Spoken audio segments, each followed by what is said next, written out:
Hello and welcome to How Logical. In this video, I'm going to be teaching you how you can filter specific words or comments on TikTok. So let's go ahead and start the video without wasting any more time. First of all, what you need to do is open up TikTok on your phone. Then click on the profile icon on the bottom right hand corner of your screen and then click on the three lines on the top. Then tap on settings and privacy.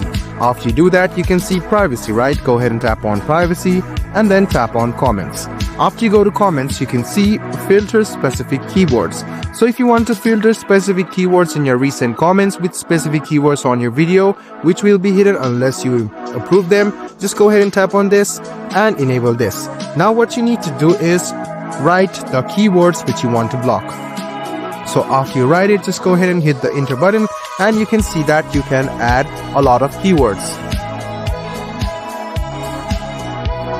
After you're done, just go ahead and go back and all of these specific keywords which you entered will be banned from your comments. So guys, I hope this video was helpful for you. If you still have any kind of confusion, please do mention us on the comment section down below. Like the video, subscribe to the channel and do hit the bell button for more. Hope to see you in the next video as well.